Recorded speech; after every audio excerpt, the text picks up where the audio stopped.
हरे कृष्णा, राधे राधे। आपका स्वागत है आपके अपने चैनल राधा कृष्ण लीला में। आप सभी भक्तों को सर्तिला एकादशी की हार्दिक शुभकामनाएं।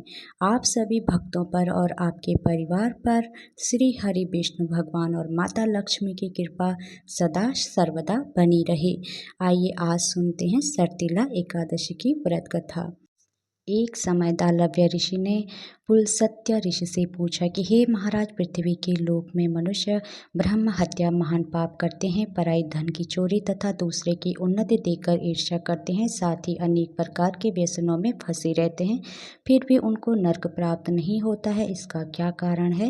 वे न जाने कौन सा दान पुण्य करते हैं जिससे उनके पाप नष्ट हो जाते हैं। यह सब कृपया पूर्वक आप कहिए।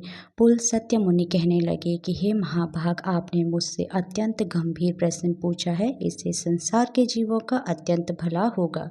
इस भेद को ब्रह्मा विष्णु रुद्र तथा इंद्र आदि भी नहीं जानते, परंतु मैं आपको यह गुप्त तत्व अवश्य बताऊंगा।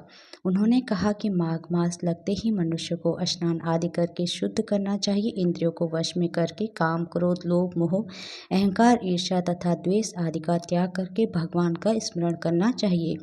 पुष्य नक्षत्र में गोबर, कपास, तिल मिलाकर उनके कंडे बनाना चाहिए। उन कंडों से 108 बार हवन करना चाहिए। उस दिन मूल नक्षत्र हो और एकादशी तिथि हो तो अच्छे पुण्य देने वाले नियमों को ग्रहण करे। स्नान आदि नित्य क्रिया से निर्वित होकर सब देवताओं के देव श्री भगवान का पूजन करे और एकादशी व्रत का धारण करे। रात्रि को जागरण करना चाहिए। उसके दूसरे दिन धूप, दीप, नैवेद्य आदि से भगवान का पूजन करके खिचड़ी का भोग लगाए।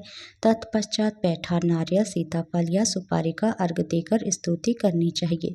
हे भगवान, आप दीनों को शरण देने वाले हैं, इस संसार में फंसे हुए को उद्धार करने वाले हैं।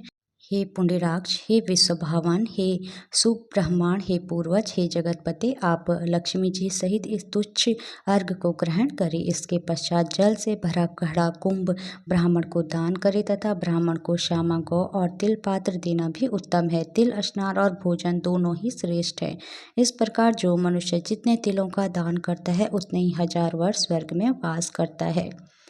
एक तिल, तिल स्नान, तिल का उपटन, तिल का हवन, तिल का तर्पण, तिल का भोजन और तिलों का दान, ये तिल 6 प्रकार के हैं। इनके प्रयोग के कारण यह सर्तिला एकादशी कहलाती है।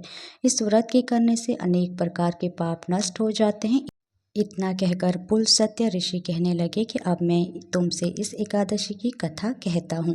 एक समय नारद जी ने भगवान श्री विष्णु जी से यही प्रश्न किया था और भगवान ने जो सर्तिला एकादशी का महत्व नारद जी से कहा सो मैं तुमसे कहता हूँ। भगवान ने नारद जी से कहा कि हे नारद, मैं तुमसे सत्य घटना कहता हूँ, ध्यानपूर्वक सुनो।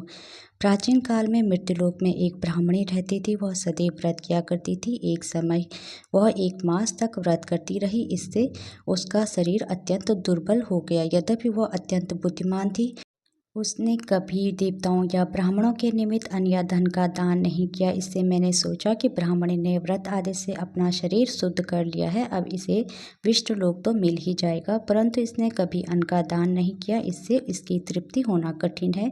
भगवान ने आगे कहा, ऐसा सोचकर मैं भिखारी के वेश में मृत्युलोक में उस ब्राह्मणी के पास गया और उससे भिक्षा मांगी।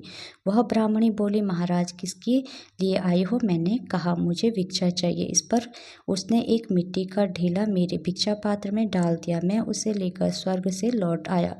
कुछ समय बाद ब्राह्मणी भी शरीर त्याग कर स्वर्ग में आ गई। उस ब्राह्मणी को मिट्टी का दान करने से स्वर्ग में सुंदर महल मिला, परंतु उसने अपने घर को अन्न आदि सब सामग्रियों से शून्य पाया। घबराकर वह मेरे पास आई और कहने लगी कि भगवान, मैंने अनेक व्रत आदि से आपकी पूजा की, परंतु फिर भी मेरा घर अन्न आदि सब वस्तुओं से शून्य है। इसका क्या कारण है? इस पर मैंने कहा, पहले तुम अपने घर जाओ, देवी स्त्रियां आएंगी तुम्हें देखने के लिए, पहले उनसे सर्तिला एकादशी का पुण्य और विधि सुन लो, तब द्वार खोलना। मेरे ऐसे वचन सुनकर वह अपने घर गई। जब देवी स्त्रियां आई और द्वार खोलने को कहा तो ब्राह्मणी बोली, आप मुझे देखने आई हैं तो सर्तिला एकादशी का महत्म्य मुझसे कहो।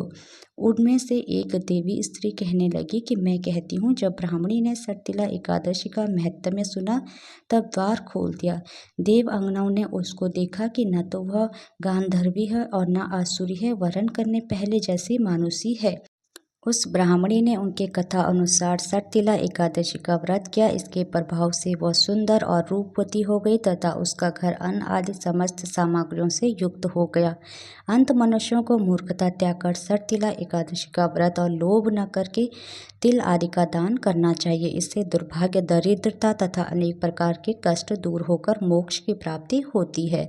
हरे कृष्णा, राधे राधे। भगवान श्री हरि विष्णु और माता लक्ष्मी की कृपा आप सभी भक्तों पर हमेशा बनी रहे। श्री कृष्णा, राधे राधे।